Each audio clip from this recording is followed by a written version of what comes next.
Hello dear students, आज हम लोग कुछ खास सेंटेंसेस सीखने वाले हैं जो बहुत ही इम्पॉर्टेंट है। इसे सीखकर आप बहुत ही जल्दी इंग्लिश बोलना सीख जाएंगे। तो चलिए शुरू करते हैं। पहले सेंटेंस दिया हुआ है, मेरा समय बर्बाद मत करो। तो इसकी इंग्लिश होती है don't waste my time. Don't waste my time. Okay. दूसरा सेंटेंस है, मुझे थोड़ा समय दो। मुझे थोड़ा समय दो। तो उसकी इंग्लिश होती है give me some time. Give me some time. Give, give, me, some, time, time. Give me some time. आपके बगल में कौन है? आपके बगल में कौन है? अगर हमें इस तरह के सेंटेंसेस को इंग्लिश में कहना है तो हम कैसे बनाएं? तो हम कहेंगे who is next to you.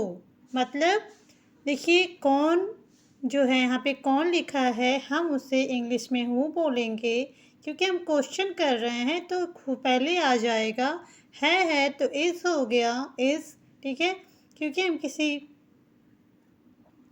Singular person की बात कर रहे हैं। इज़ बगल, तो नेक्स्ट हो गया टू यू।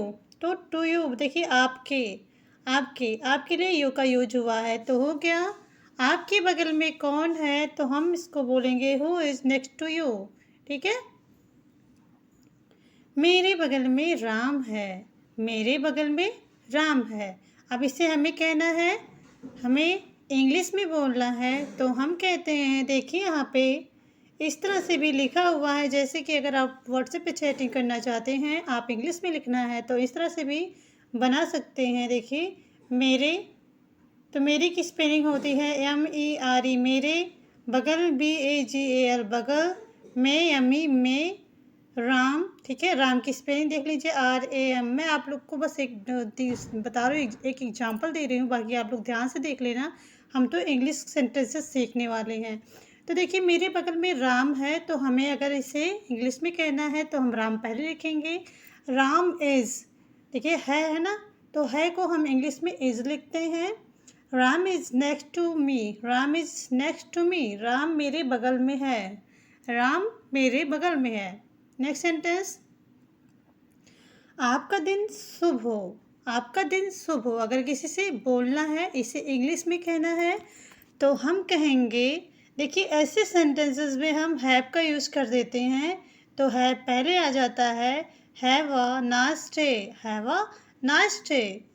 ए को हम आ बोलते हैं, आ बोलते हैं। शुभ है तो उसके लिए नाइस यूज हुआ है, दिन के लिए डे का यूज हुआ है तो हो गया हैव अ नाइस डे। आपका दिन शुभ हो, have a nice day. Next sentence है, यहाँ पे लिखा है मिलकर अच्छा लगा। मिलकर अच्छा लगा। ठीक है, तो मिलकर अच्छा लगा को हम इंग्लिश में कहेंगे nice to meet you. Nice to meet you, NIC, nice to meet you. आपसे मिलकर अच्छा लगा या मिलकर अच्छा लगा तो हम कहते हैं नाइस टू मीट यू। तुम्हें किसने डांटा। तुम्हें किसने डांटा, तो इसे इंग्लिश में हमें कहना है तो हम कहेंगे, देखिए डांटने की इंग्लिश होती है स्कोल्डेड। स्कोल्ड भी बोलते हैं, स्कोल्डेड होता है। ठीक है, तुम्हें किसने डांटा है क्योंकि ये बीती हुई बात हो रही है। अगर प्रेजेंट होता तो स्कोल्डेड होता, लेकिन ये पास्ट टेंस का सेंटेंस है इसलिए स्कोल्डेड का यूज हुआ है। Who scolded you. Who scolded you, तुम्हें किसने डांटा। किसने के लिए हु का यूज हुआ है। डांटा स्कोल्डेड, तुम्हें यू। ठीक है, हु स्कोल्डेड यू, तुम्हें किसने डांटा। नेक्स्ट सेंटेंस है यहाँ पे, देखिए ध्यान से। माँ ने मुझे डांटा। माँ ने मुझे डांटा, तो अगर इसे इंग्लिश में हमें कहना है तो हम कहेंगे मॉम स्कोल्डेड मी। मॉम स्कोल्डेड मी। मॉम माँ के लिए माँ का यूज हुआ है, डांटने की इंग्लिश होती है स्कोल्डेड। मुझे को हम इंग्लिश में मी बोलते हैं या मी को मी पढ़ते हैं। मी का मतलब मुझे होता है या मेरा। ठीक है, नेक्स्ट सेंटेंस है यहाँ पे, अगर आपको किसी से कहना है, किसी से बोलना है, क्या आप मेरी मदद कर सकते हैं, इसे हम इंग्लिश में बोलना चाहते हैं तो हम कहेंगे कैन यू हेल्प मी। देखिए यहाँ पे हिंदी के सेंटेंस में सकते, सकता, सकते हैं जब भी रहता है तो हम इंग्लिश में कैन का यूज करेंगे यहाँ पे। तो कैन का यूज होता है, ठीक है। आप है, आपके लिए यू का यूज हुआ है। मदद की इंग्लिश होती है हेल्प। मेरी का मी, तो हो गया can you help me, can you help me, क्या आप मेरी मदद कर सकते हैं, कैन यू हेल्प मी, ठीक है। नेक्स्ट सेंटेंस, क्या काश मैं आपकी मदद कर सकता, काश मैं आपकी मदद कर सकता, तो उसकी इंग्लिश होती है I wish I could help you, ठीक है। I wish I could help you. देखिए सकता है तो इसलिए कुड का यूज हुआ है, आई है तो इसीलिए कुड कुड लगाए हैं हम। विश का मतलब होता है काश, I wish I could you help you, ठीक है। नेक्स्ट सेंटेंस देखते हैं, आप कैसे हैं। अगर आपको किसी से पूछना है आप कैसे हैं, इंग्लिश में बोलना है, तो हम कहेंगे how are you, how are you, आप कैसे हैं, हाउ आर यू। मैं ठीक हूँ, आई एम गुड, मैं ठीक हूँ, I am good. Next sentence, मैं यह कर लूँगा, मैं यह कर लूँगा, तो इंग्लिश में कहेंगे I got this, I got this, ठीक है। दिस मतलब होता है यह, मैं समझ गया, I got it, I got it.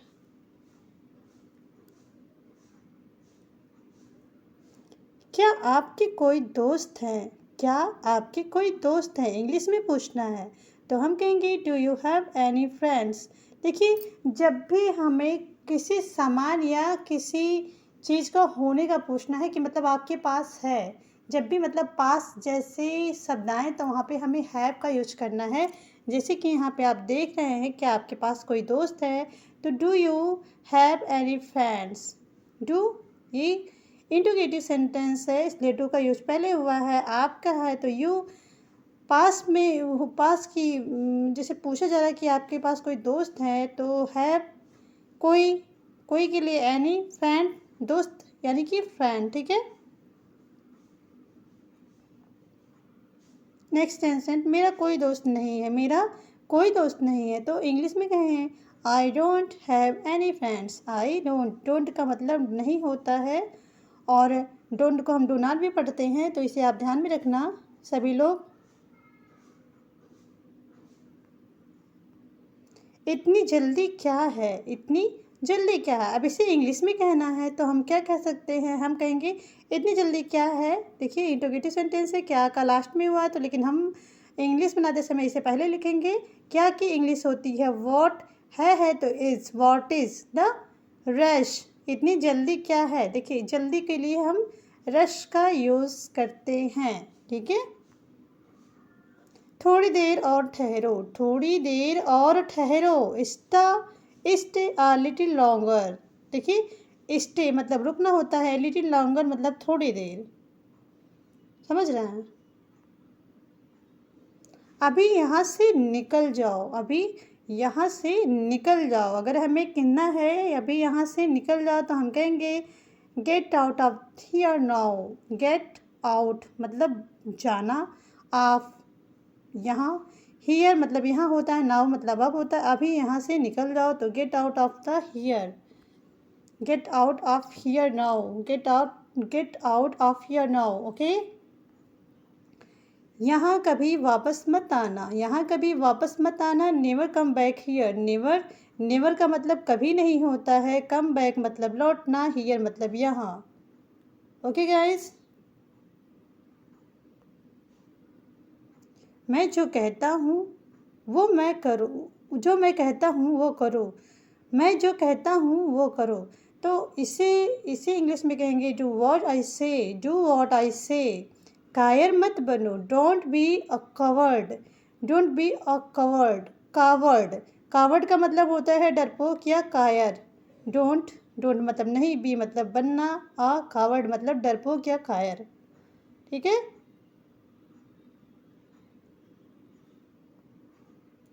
मेरा मूड नहीं है, मेरा मूड नहीं है, I am not in the mood, I am not in the mood.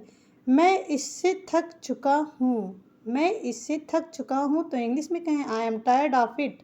I am tired of it, क्या बोलेंगे? I am tired of it. मैं इससे थक चुका हूँ, I am tired of it. Okay. तो डियर स्टूडेंट्स, क्या आप सभी को अगर ये वीडियो अच्छी लगे हो तो लाइक शेयर सब्सक्राइब करें, ठीक है। और जो है इस तरह की वीडियोस और भी हैं, एक्सीलेंट 11 पर जाइए, विजिट करिए और इंग्लिश सीखिए। उसमें मैंने नाम लिखना सिखाया है, इंग्लिश में कैसे नाम लिखें, इंग्लिश बोलना कैसे सीखें। तो आप लोग जल्दी जाइए और वीडियो अच्छी लगे तो लाइक ज़रूर करें। Thanks for watching. Hello dear students, welcome back to our channel excellent 11। क्या आप सभी इंग्लिश सीखने के लिए तैयार हो? देखिए, इंग्लिश जो है एक ऐसा सब्जेक्ट है जो हर जगह यूज होता है। इंग्लिश एक इंटरनेशनल लैंग्वेज है, ठीक है। आपको इसे प्रोनाउंशिएट करने आना चाहिए, फ्लुएंटली इंग्लिश को बोलने आना चाहिए। तो चलिए मेरे साथ आप लोग बने रहिए, एक एक सेंटेंसेस को मेरे साथ रिपीट करते रहिए। तो चलिए शुरू करते हैं, ठीक है। देखिए यहाँ पे लिखा है यह ठीक है, यह ठीक है। तो यह ठीक को हम इंग्लिश में कहेंगे it's okay. It is okay या इट्स ओके, हम दो तरीके से इसे बोल सकते हैं। नेक्स्ट सेंटेंस है, हमें कहना है बस इतना ही, बस इतना ही। तो हम कहेंगे दैट्स ऑल। क्या कहेंगे? दैट्स ऑल, बस इतना ही, दैट्स ऑल। नेक्स्ट सेंटेंस, उसे बुला लो, उसे बुला लो। तो हम कहते हैं कॉल हिम, कॉल हिम। उसे बुला लो, कॉल हिम, मतलब हम किसी पुरुष के बारे में बात कर रहे हैं, हम किसी लड़के को बुला रहे हैं। यहीं अगर हमें किसी लड़की को बुलाना है कि उसे बुला लो तो हम कहेंगे कॉल हर। क्या कहेंगे? देखिए हम बोलेंगे, हम कहेंगे कॉल हर, कॉल हर, ठीक है। मतलब उसे बुला लो, किसी लड़की को बुलाना है तो हम इस तरह से बोलते हैं। नेक्स्ट सेंटेंस है, हमें कहना है मुझे जाने दो, मुझे जाने दो। तो हम कहेंगे let me go, let me गो। देखिए उस मुझे जाने दो, लेट मी गो। लेट का यूज हम तब करते हैं जैसे हमें कहना है लेट मी डांस। हमें कहना है मुझे डांस करने दो, मुझे खाने दो, मुझे जाने दो, मुझे बैठने दो। तो हम वहाँ पे कहेंगे let me go, let me dance, let me eat, let me sleep, ठीक है। तो उस जगह पे हम लेट का यूज करते हैं, आप सभी ध्यान देना। नेक्स्ट सेंटेंस है, अगर हमें किसी से कहना है, किसी से बोलना है तुम खाते हो, तुम खाते हो, तो हम इंग्लिश में कहेंगे यू ईट। क्या बोलेंगे? यू ईट, तुम खाते हो, यू ईट। नेक्स्ट सेंटेंस, हमें कहना है किसी से अच्छा नहीं है, अच्छा नहीं है, तुम कहते हैं नॉट गुड। बोलते हैं नॉट गुड, अच्छा नहीं है, नॉट गुड। वह जानता है, ही नोज, वह जानता है, ही नोज, ठीक है। जानना की इंग्लिश होती है नोज, KNOWS को हम नोज पढ़ेंगे। नोज का मतलब होता है जानना। यहीं पे अगर हम किसी लड़की के बारे में बोलते हैं, मतलब वह जानती है, तो ही की जगह पे हम शी लिखते, शी नोज। देखिए ही का मतलब भी वह होता है, शी का मतलब भी वह होता है। जब भी हम किसी लड़की के बारे में बात करते हैं तो शी का यूज करेंगे, और जब भी हम किसी लड़के के बारे में बात करेंगे तो ही का यूज करेंगे। बस इतना ही आपको ध्यान देना है, ठीक है। नेक्स्ट सेंटेंस है, अगर हमें कहना है उनकी मदद करो। क्या कहना है? उनकी मदद करो। तो इंग्लिश में कहेंगे हेल्प देम, हेल्प देम। एक से अधिक लोगों की बात हो रही है यहाँ पे, तो उनकी मदद करना है तो हम इंग्लिश में कहेंगे हेल्प देम। हेल्प का मतलब होता है मदद करना, देम मतलब होता है उनकी। देम का मतलब क्या होता है भाई साहब? उनकी होता है, ठीक है।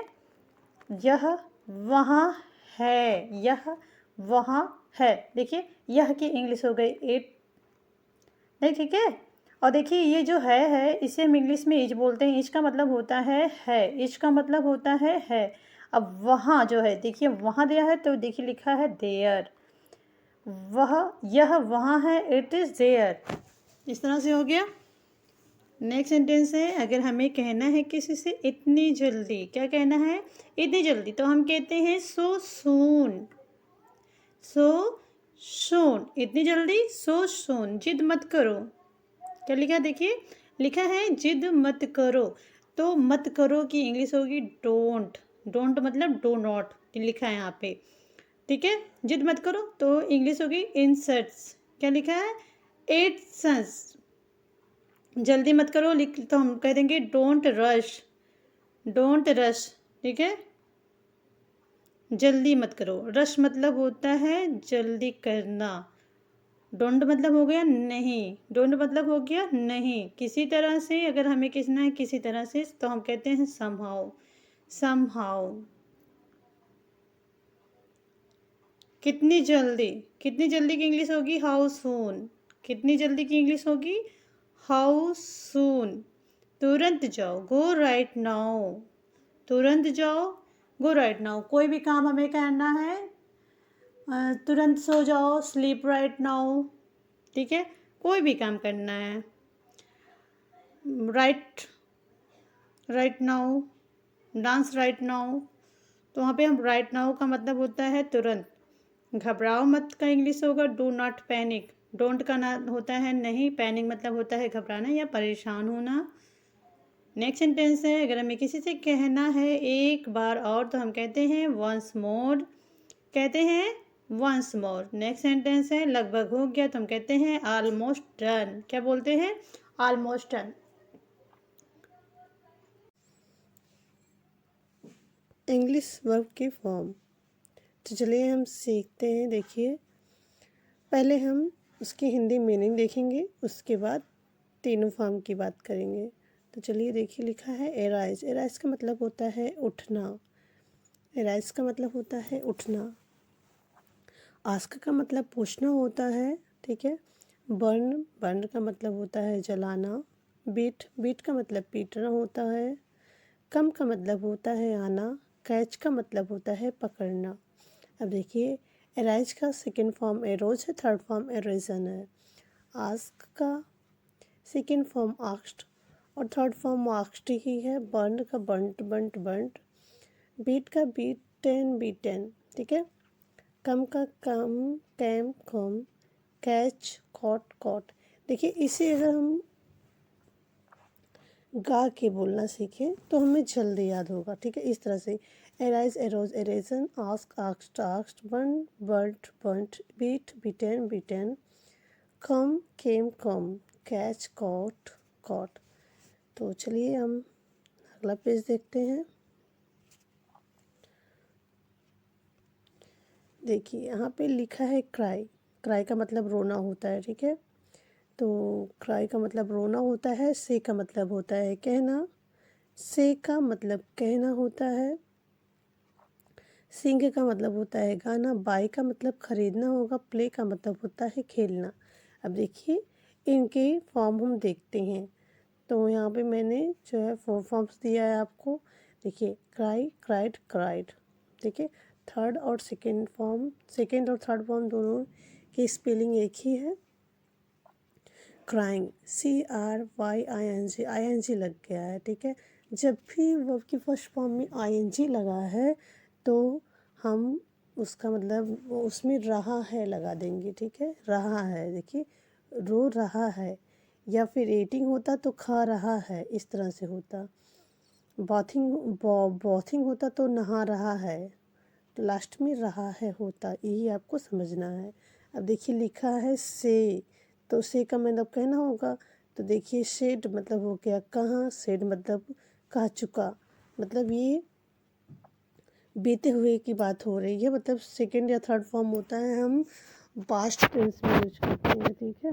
तो इसीलिए देखिए, कह चुका मतलब काम हो चुका है, तो इसीलिए से का यूज किए हैं। अब देखिए, यहाँ पे लिखा है सिंग, SAING, सिंग, सिंग मतलब कर रहा है, जैसे कि मैंने अभी आपको बताया। देखिए, सिंग मतलब होता है गाना। सिंग, सैंग, संग। देखिए, इनका तीनों फॉर्म अलग अलग है। जैसे कि गो का होता है गो, वेंट, गॉन, उसी तरह से इसका है सिंग, सैंग, संग। देखिए, सिंगिंग लिखा है, सिंगिंग मतलब गा रहा है। बाई, बाई का मतलब होता है खरीदना। बॉट का मतलब भी खरीदना ही होता है, तो बॉट लिखा है। और देखिए थर्ड फॉर्म में खरीद चुका मतलब काम हो चुका है। बाइंग, बाइंग मतलब खरीद रहा है। प्ले, प्ले मतलब होता है खेलना। प्लेड मतलब होता है खेला, मतलब खेल चुका है। सेकेंड फॉर्म में पास्ट टेंस में खेला, प्लेड खेल चुका है, मतलब ये भी काम ख़त्म हो चुका है। प्लेइंग मतलब होता है खेल रहा है। अब चलिए इसे हम थोड़ा गा के याद कर लेते हैं।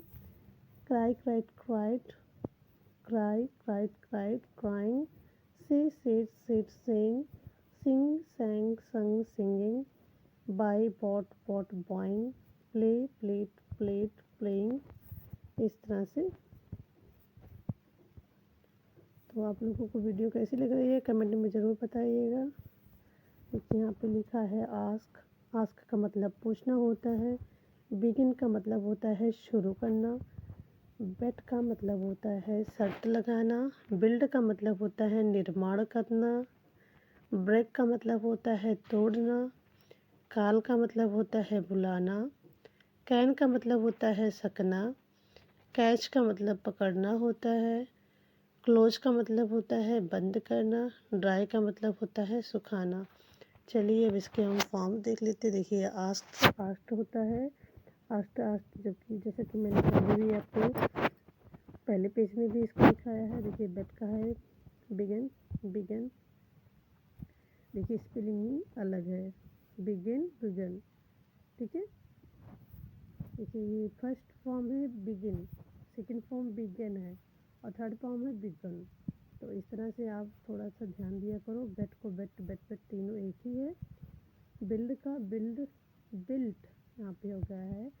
डी के जगह पे टी हो गया है, built. Break broke broken. Call called called. Can could could. Catch caught caught. Close closed closed. Dry dried dried. चलिए इसे हम थोड़ा फ्लो में याद कर लेते हैं। आस्ट आस्ट आस्ट, begin begin begin, bet bet bet, build build build, break broke broken, call called called, can could could, catch caught caught, close closed closed, dry dried dried. Video कैसी लग रही है कमेंट में ज़रूर बताइएगा। वीडियो अच्छी लगी हो तो लाइक ज़रूर कर दें। अब देखिए यहाँ पे और भी कुछ वर्ड्स हैं थोड़ा, और इसमें पांचों फॉर्म दिखाए गए हैं, ठीक है। पांचों फॉर्म तो लिखा है asked asked asked, asking, ask, ठीक है। Buy bought bought, buying buys, come came come coming comes, drink drank drunk drinking drinks, eat ate eaten eating eats, fail felt felt, failing, fails, go, went, gone, going, goes, help, helped, help, helping, helps, kill, killed, killed, killing, kills, laugh, laughed, laughed, laughing, laughs, see, saw, seen, seeing, sees, ठीक है। play, played, played, playing, plays। तो इसका आप meaning समझ रहे हैं। देखिए ask का मतलब पूछना, बाय का मतलब खरीदा होता है, कम का मतलब आना होता है, ड्रिंक का मतलब होता है पीना, ईट का मतलब खाना होता है, फील का मतलब होता है महसूस करना, गो का मतलब होता है जाना, हेल्प का मतलब मदद करना होता है, किल का मतलब होता है मारना, लाफ का मतलब हंसना, सी का मतलब होता है देखना, और प्ले का मतलब होता है खेलना, ठीक है। सब्जेक्ट, सब्जेक्ट मतलब होता है कर्ता, ठीक है। Door of action, door of action मतलब जो काम करता है उसे हम सब्जेक्ट कहते हैं। कर्ता वह व्यक्ति अथवा वस्तु होता है जो वाक्य में कोई काम करता है या काम से सीधे सीधे जुड़ा हुआ होता है, ठीक है। जैसे अब इसका मतलब समझ रहे हैं। जैसे कि हम सेंटेंस बनाते हैं, कहते हैं आई स्पीक इंग्लिश, ठीक। तो आई स्पीक इंग्लिश हो गया, तो हम कहते हैं मैं इंग्लिश बोलता हूँ, इसका मतलब होता है मैं इंग्लिश बोलता हूँ। तो इसमें करता कौन है, कौन कर रहा है, आई कर रहा है, ठीक है। आई सब्जेक्ट है, मैं आपको यही बताना चाहती हूँ। चलिए आगे देखते हैं, ठीक है। अब देखिए आई का मतलब होता है मैं, ठीक है, और वी का मतलब होता है हम। पहले कुछ ये देख लीजिए सब्जेक्ट, ठीक है। वाई ओ यू को हम तुम या आप कहते हैं। THE को हम, ठीक है, वे लोग कहते हैं या वे होता है या वे लोग भी बोल सकते हैं। HE को ही पढ़ते हैं। ही का मतलब होता है वह, ठीक है। और SHE को हम शी पढ़ेंगे। शी को भी मतलब वह होता है, लेकिन जब हम किसी लड़की के लिए बात करते हैं, ठीक है। दिस का मतलब होता है यह। दिस का मतलब होता है यह। IT को इट पढ़ते, इट का मतलब भी यह होता है। हम किसी जानवर, मौसम, निर्जीव वस्तुओं के लिए इट का यूज करते हैं, जैसे कि chair, it is a chair, it is raining, मतलब बारिश हो रही है, दिख रहा है ना। जानवर, मौसम, निर्जीव वस्तुओं के लिए हम इट का यूज करते हैं। THAT को हम दैट पढ़ेंगे। दैट का मतलब वह होता है। और दीज का मतलब होता है ये सब। दोज का मतलब होता है वो सब। इट कैन बी नाउन और प्रोनाउन। देखिए लिखा है इट कैन बी नाउन और प्रोनाउन। ये संज्ञा या सर्वनाम दोनों हो सकते हैं, ठीक है। अब देखिए लिखा है नाउन नेमिंग वर्ड, ठीक है, noun naming word. Example Mohan, coffee, furniture, milk, city name, बस्ती, लखनऊ, गोरखपुर, ठीक। City name, animal name. Noun में कुछ भी आ सकता है। अ प्रोनाउन है it is a word that replace a noun in a sentence. Pronoun जो होता है ये जो है हम संज्ञा की जगह पे कोई भी नाम लिख सकते हैं, ठीक है, सेंटेंस में। अब इसका एग्जाम्पल है, देखिए प्रोनाउन का एग्जाम्पल क्या है। नाउन में हम नाम लिखते हैं किसी का, जैसे Mohan, coffee, furniture, milk, city name, animal name. अब ये प्रोनाउन है। प्रोनाउन क्या है? I, he, she, it, we, they, her, him, them, ठीक है, ETC, इस तरह के वर्ड होते हैं। अब लिखा है trick to find out subject, ठीक है। अब हमें सब्जेक्ट ढूंढना है, ठीक है। अभी बताते हैं कि ये इसका क्या मतलब होगा, अभी बताते हैं। जैसे देखिए हु का मतलब होता है कौन। जब हम किसी पर्सन के बारे में बात करते हैं, किसी पर्सन की बात करेंगे। और व्हाट हो मतलब होता है क्या, जैसे हम किसी थिंग की बात करते हैं, ठीक है, तो उसी को हम कहते हैं, ठीक, समझ रहे हैं। Trick to find out the subject. अब इसमें सब्जेक्ट अभी हम बताते हैं आपको सब्जेक्ट कहाँ है।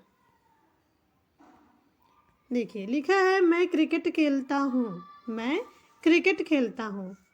अब मैं की इंग्लिश होती है आई, ठीक है। क्रिकेट की इंग्लिश होगी, क्रिकेट लिखता है, खेलता हूँ, खेलता हूँ की इंग्लिश होती है प्ले, ठीक है, प्ले। तो आई को हम, देखिए आई क्या बताए हो ना, आई को हम सब्जेक्ट बोलेंगे, सब्जेक्ट। और क्रिकेट है हु, कौन खेलता है, मैं, कौन खेलता है, मैं खेलता हूँ।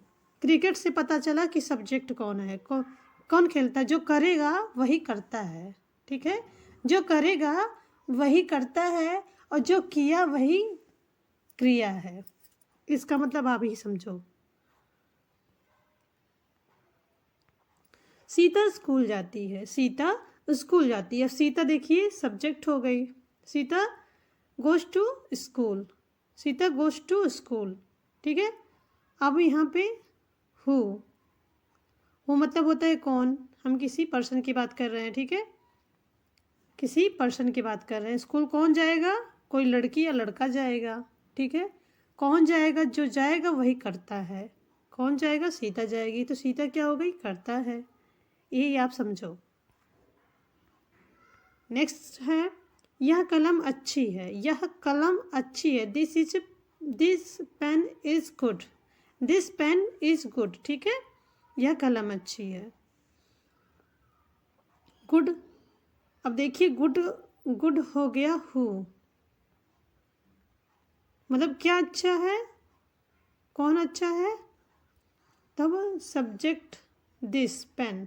देखिए निर्जीव वस्तु की बात हो रही है यहाँ पे, ये दिखा रहा है कि निर्जीव वस्तु की बात हो रही है, तो सब्जेक्ट हो गया, ठीक है।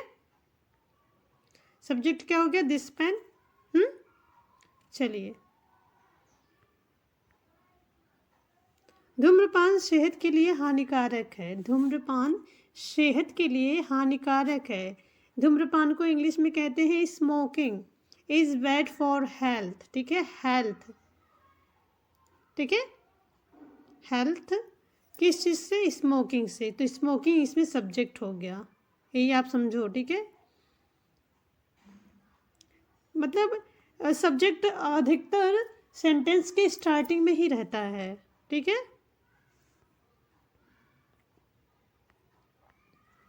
अब हम वर्ब की बात करते हैं। अभी तक हमने सब्जेक्ट की बात करी, अब वर्ब की बात करते हैं, क्योंकि सेंटेंस जो भी हम यूज़ करते हैं उस सब्जेक्ट के बाद वर्ब ही रहता है। अभी मैं आपको दिखाती हूँ। अब लिखा है वर्ब, वर्ब का मतलब होता है क्रिया, ठीक है।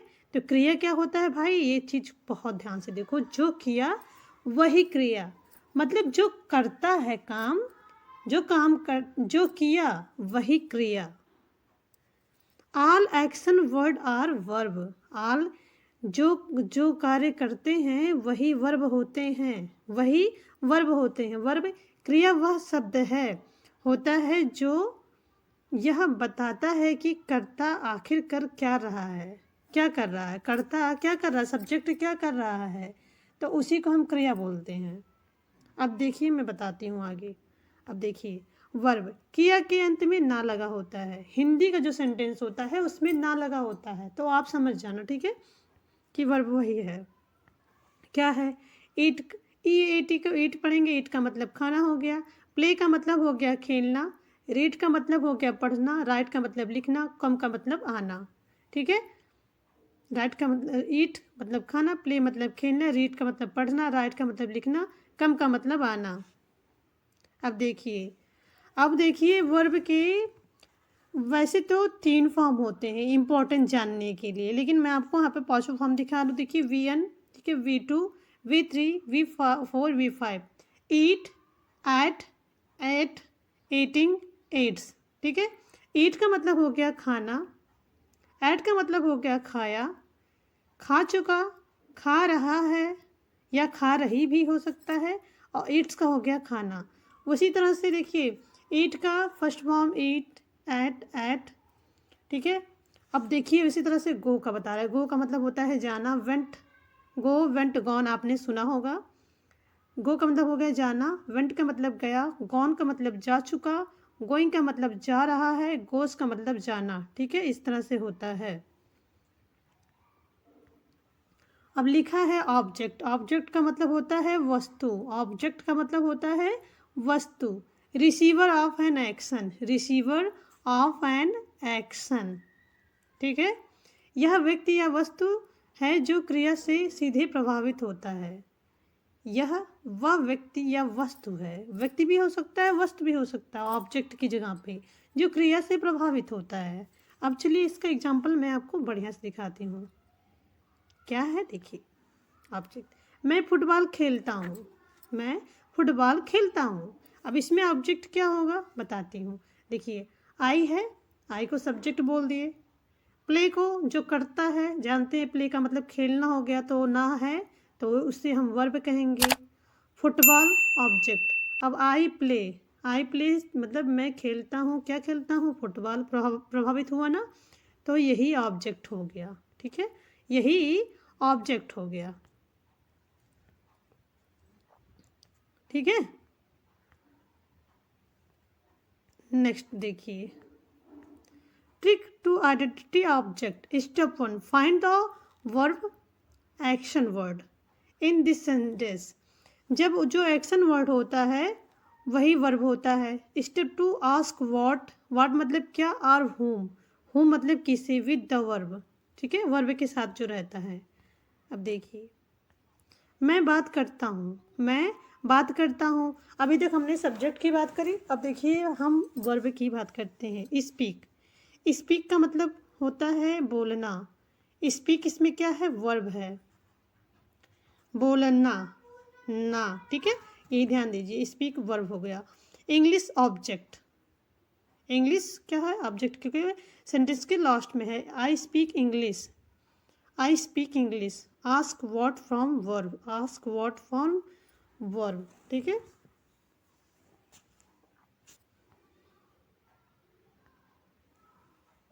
मैं उससे मिला, आई मेट हर, मैं उससे मिला, आई मेट हर। तो आई हो गया सब्जेक्ट, मेट हो गया वर्ब, आस्क हुम फॉर वर्ब, ठीक है। आस्क हुम फॉर वर्ब, हुम जैसे किसे, इसकी हिंदी होती है। अब देखिए आप लोगों को हम एक छोटा सा, आप लोगों को वीडियो कैसी लगी, समझ में आई या नहीं आई, कमेंट में ज़रूर बताइएगा। और ये आप लोगों के लिए एक छोटा सा जो है होमवर्क है, तो इसे आप बताइए। आई रीड अ लेटर, ये सेंटेंस में आपको खोजना है सब्जेक्ट, वर्ब एंड ऑब्जेक्ट। तो वीडियो कैसी लगी है, लाइक शेयर सब्सक्राइब जरूर करिएगा।